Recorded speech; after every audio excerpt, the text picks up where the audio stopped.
はいどうも、ホルモン島田チャンネルのブッチャー島田です。ロー、ベリーレア、レア、ミディアムレア、ミディアム、ミディアムウェル、ウェルダウン。ステーキの焼き方って色々ありますよね。ネットを見ていたら、レア唐揚げという聞き慣れないワードが飛び込んできました。これは気になる。ということで、早速やってみましょう。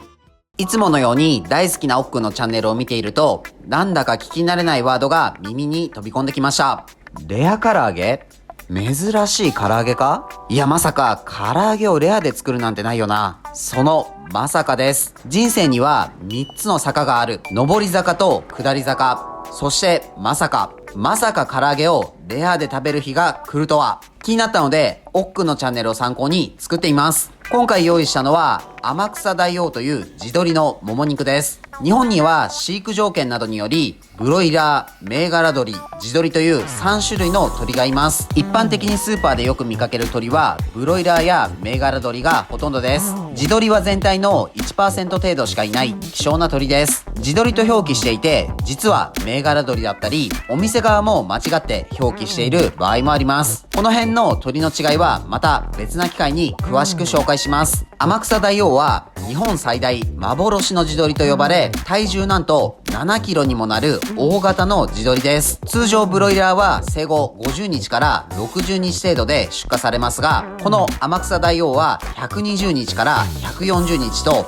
通常の鶏に比べて2倍以上の期間飼育されます。加工後3時間以内に液体凍結技術によりマイナス40度で急速冷凍され、刺身で食べられる鮮度を保つことができるそうです。鶏を刺身で食べるって多くの日本人からすると驚きですよね。袋から取り出してドリップを拭き取ります。スーパーなどで売っている鶏肉をそのまま生で食べるのはやめましょう。ちなみに鶏の刺身は鹿児島や宮崎などの一部の地域で江戸時代頃から食べられているそうです。鶏肉にはカンピロバクターという食中毒の原因となる細菌が生息しています。鶏刺しによる食中毒は年間500件近く起きています。現在鶏肉の生食用の衛生基準は存在しないので、流通している鶏肉は基本すべて加熱用だそうです。刺身でも食べることは可能ですが、基本的には加熱用ということは生で食べるのは自己責任です。レバーの生食などのように規制が検討されているそうなので、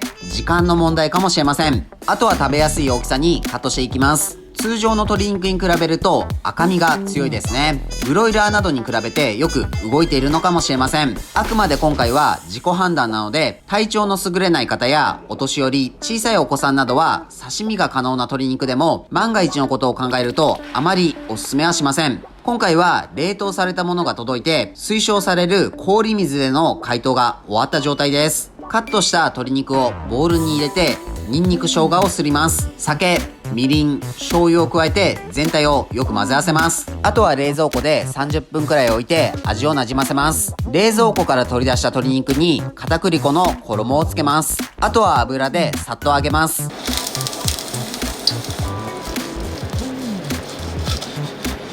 揚がったものをカットすると中はこんな感じです。なんかお店で出てきたら不信感を抱きそうな生具合です。でも未知の世界に行けると思うとワクワクが止まりません。残りもどんどん揚げていきましょう。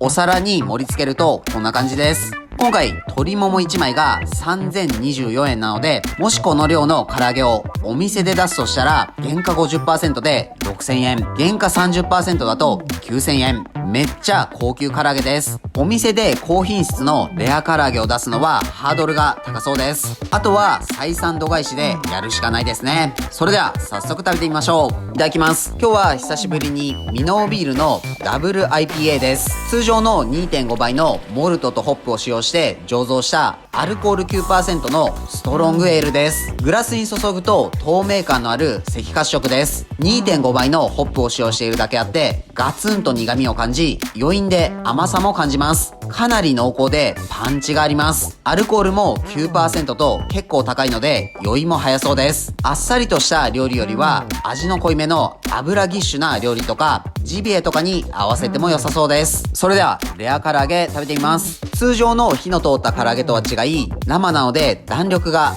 明らかに違います。カリッブニュって感じです。実家で知らずに食卓に出てきたら、この食感に思わず吐き出しそうですが、生だと分かって食べると、この絶妙な食感がやめられないです。サシを食べているような、でも唐揚げという全く新しいジャンルです。牛肉だとこの弾力ってなかなか難しいですよね。鶏肉特有の弾力がこのレア唐揚げの魅力かもしれません。熱いうちに重ねたことで、中心の方の唐揚げは少し余熱で火が入っていますね。外側の唐揚げはしっかりとレアな状態です。これは新たな発見かもしれません。現在無菌鶏とかも開発されているので、今後より鶏の生食が進む可能性もありますよね。何度もしつこいかもしれませんが、スーパーで売っている加熱用の鶏の生食は絶対にやめましょう。今日も美味しかったです。ごちそうさまでした。はい、本日の動画は以上です。最後までご視聴ありがとうございます。レア唐揚げいかがでしたか？撮影後2週間以上経っていますが、健康状態はバッチリです。自分たちは群馬県前橋市と高崎市でホルモン島田というホルモン屋をやっています。群馬には美味しいお肉を食べられるお店がたくさんあるので、もし群馬に来た際はいろいろ探してみてください。この動画がいいなと思いましたら、チャンネル登録、高評価